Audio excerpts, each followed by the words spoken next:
Good morning everyone. दिन की शुरुआत करते हैं फटाफट से कुछ पॉजिटिव क्रिप्टो न्यूज अपडेट्स के साथ। और अगर आप इस चैनल पर पहली बार विजिट कर रहे हो, बिना सोचे समझे इस चैनल को सब्सक्राइब कर देना, बिकॉज एवरी मॉर्निंग क्रिप्टो से रिलेटेड सभी पॉजिटिव अपडेट इन शॉर्ट आपको इस चैनल पर मिलती रहेगी।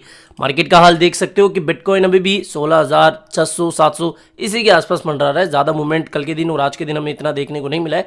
हालांकि आज यूएस मार्केट की ओपनिंग के साथ बिटकॉइन का नेक्स्ट मूव हमें पता लगेगा। अब अपडेट की बात करें, आपको याद हो पिछले दो वीडियो में हमने डिस्कस करा था कि डोनाल्ड ट्रंप की जो एनएफटी कलेक्शन है वो मार्केट में आ गई है, काफी हाइप बनी। 24 घंटे के अंदर अंदर इनकी सारी एनएफटीज भी सेल हो गई। अब इससे रिलेटेड एक चौंकाने वाली अपडेट है। आपने देखा होगा कि बाकी के एनएफटीज जो आपने 2021 में या 22 की शुरुआत में बाय करी होगी, उनकी प्राइस अभी इतनी नहीं बढ़ी होगी, लेकिन यहां पर भोकाल है इनका, या फिर मुन्ना भैया वाले स्टाइल में कहे तो जलवा है डोनाल्ड ट्रंप का, कि इनकी जो एनएफटीज सेल हुई थी ओपन सी पर, उनकी जो प्राइस है वो 4 गुना से भी ज्यादा हो गई है। अभी ओपन सी पर इनकी जो प्राइस है 0.49 ईथर के आसपास चल रही है, यानी कि रफली $578 के आसपास। तो भैया इनकी जो एनएफटीज की वैल्यू है वो 4 गुना से ज्यादा हो चुकी है। तो ये इंटरेस्टिंग बात है। अगली अपडेट की बात करें तो बाइनेंस से जुड़ी हुई एक पॉजिटिव अपडेट है। काफी लोग बाइनेंस से जुड़े हुए फर्ड इन दिनों देख रहे हैं, तो यहां पर पॉजिटिव अपडेट भी मैं बता देता हूं कि बाइनेंस जो है वो अजरबैजान के साथ में अभी मिलकर वहां पर क्रिप्टो रेगुलेशन प्लान कर रहे हैं। यानी कि बाइनेंस ने कहा है कि देखो, अजरबैजान की गवर्नमेंट के साथ वो काम करने को तैयार है। अगर वहां पर उनको रेगुलेशन से जुड़ी हुई कोई भी दिक्कत आ रही है, किसी भी तरीके के डाउट है, तो वो उनको हर लेवल पर हेल्प करने को राजी है। तो बाइनेंस जो है अजरबैजान के साथ में, अजरबैजान की जो मॉनेटरी अथॉरिटी है उनके साथ मिलकर क्रिप्टो करेंसीज को रेगुलेट करने का प्लान बना रही है। तो ये एक कहीं ना कहीं पॉजिटिव अपडेट है कि दुनिया भर की जो कंट्रियां हैं वो अभी रेगुलेशन के ऊपर ध्यान दे रही है। अगली अपडेट की बात करें तो कजाकिस्तान माइनिंग में शायद नंबर 2 पर अभी आ रहा है, चाइना और यूनाइटेड स्टेट के बाद में। चाइना में तो देखो काफी वैसे तो बैन है, लेकिन अभी भी गुपचुप तरीके से वहां पर माइनिंग तो होती है। ठीक है, पता नहीं नंबर कितना है, लेकिन अभी भी बताया जा रहा है कि चाइना में माइनिंग होती है। तो चाइना और यूएस के बाद में कजाकिस्तान का नंबर आता है। तो कजाकिस्तान की जो गवर्नमेंट है ना, वो सीबीडीसी जल्द ही लाने वाली है।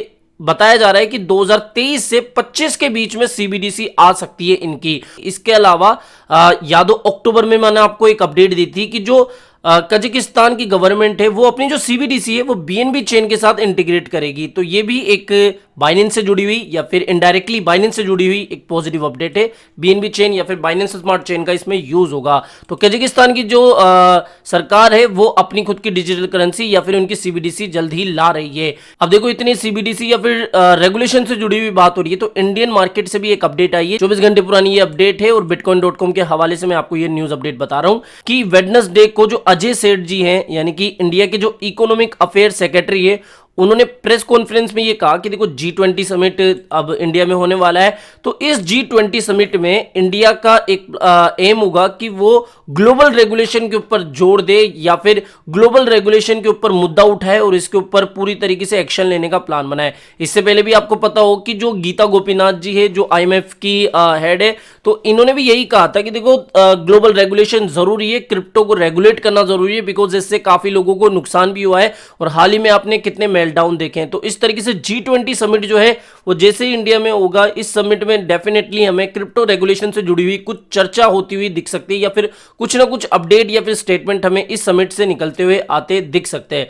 तो ये भी एक अपडेट है G20 से रिलेटेड। इसके अलावा याद हो कल काफी मार्केट में उद्यम हुआ था कि यार OKX जो है वो अपने विड्रॉल वगैरह बंद कर दिया है, वहां पर सर्विसेज वगैरह बंद हो गई है।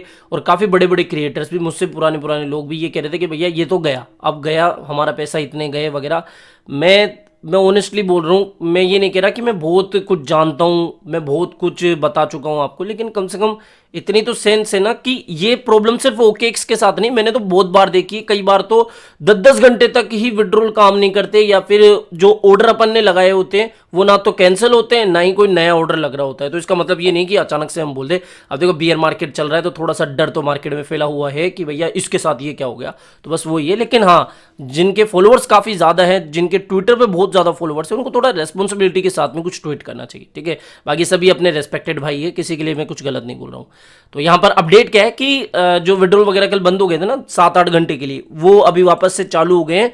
ऑनलाइन वापस से आ चुका है OKX, और यहाँ पर ऑफिशियल ब्लॉग पोस्ट भी इनका आ चुका है। यहाँ पर बेसिकली इनका जो क्लाउड सर्विस प्रोवाइडर था उसमें कुछ टेक्निकल प्रॉब्लम आ रही थी सर्वर वगैरह से रिलेटेड, तो इसकी वजह से लोगों को जो विड्रॉल की प्रॉब्लम का सामना करना पड़ रहा था, अब वो सॉल्व हो चुका है। 8 घंटे पुरानी ये अपडेट है। इसके अलावा देखो, अगर इस इनकन्वीनियंस के कारण किसी का कुछ नुकसान हुआ है तो इसकी भरपाई भी OKX की तरफ से कर दी जाएगी, ये भी इस ब्लॉग पोस्ट में बताया गया है। तो कोई टेंशन की जरूरत नहीं है। अगर आपका ऑर्डर कुछ कैंसिल वगैरह नहीं हुआ हो और आप लॉस में चल रहे हो तो उसकी आप भरपाई कर सकते हो।